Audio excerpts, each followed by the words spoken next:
నమస్కారం. ఏపీడిఎస్సి 2026 లక్ష్యంగా ప్రిపేర్ అవుతున్న కాబోయే ఉపాధ్యాయులందరికీ నా హృదయపూర్వక శుభాకాంక్షలు. మీ ముందున్న ఈ సిలబస్ కాగితం కేవలం అక్షరాల సముదాయం కాదు, అది మీ జీవిత ఆశయానికి ఒక రూట్ మ్యాప్. ముఖ్యంగా పార్ట్ 3లో ఉన్న ఎడ్యుకేషనల్ సైకాలజీ, విద్యా మనోవిజ్ఞాన శాస్త్రం అనేది కేవలం 8 మార్కుల కోసం చదివే అంశం కాదు.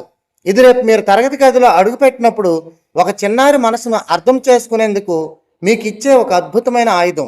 శిశు వికాసం, డెవలప్మెంట్ ఆఫ్ చైల్డ్ గురించి చదువుతున్నప్పుడు ఒక బిడ్డ శారీరక మానసిక మార్పులను పిఎస్ఏ కోల్బర్గ్ వంటి మేధావులు ఎలా విశ్లేషించారో గమనించండి.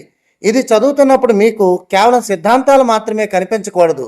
రేపు మీ క్లాసులో కూర్చొని రకరకాల మనస్తత్వాలు ఉన్న విద్యార్థులు మీ కళ్ళ ముందు కదలాలి.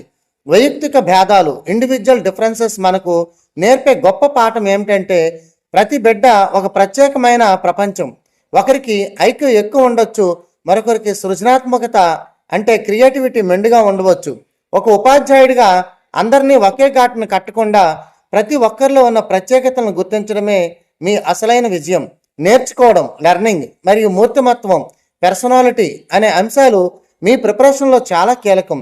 అభ్యసన సిద్ధాంతాలు చదివేటప్పుడు అవి మన నిజ జీవితంలో ఎలా ఉపయోగపడతాయో ఆలోచించండి.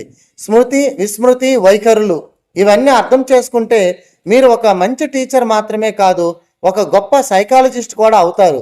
ఎమోషనల్ ఇంటెలిజెన్స్, సాంఘిక ఉద్వేగ ప్రజ్ఞ గురించి సిలబస్లో ఇచ్చారు అంటే అది కేవలం విద్యార్థులకే కాదు, ఒత్తిడిలో ఉన్న మీ ప్రిపరేషన్ సమయానికి కూడా ఎంతో అవసరం. గుర్తుంచుకోండి, డిఎస్ అనేది ఒక సుదీర్ఘమైన ప్రయాణం. మధ్యలో అలసట రావచ్చు, భయం వేయొచ్చు, కానీ ఆ 8 మార్కులు వెనుకున్న లోతైన అర్థాన్ని మీరు ఆస్వాదించడం మొదలు పెడితే చదువు భారం అనిపించదు. మీ ప్రిపరేషన్ కేవలం ఉద్యోగం కోసమే కాదు, తరతరాలను తీర్చిదిద్దే ఒక గొప్ప బాధ్యత కోసమని నమ్మండి. సిలబస్లో ఉన్న ప్రతి పాయింట్ను ఒక సవాలుగా తీసుకోండి. పట్టుదలతో చదవండి, స్పష్టతతో ప్రాక్టీస్ చేయండి. ఆత్మవిశ్వాసమే మీ బలం, క్రమశిక్షణే మీ మార్గం. విజయం ఖచ్చితంగా మీదే అవుతుంది. All the very best. Thank you.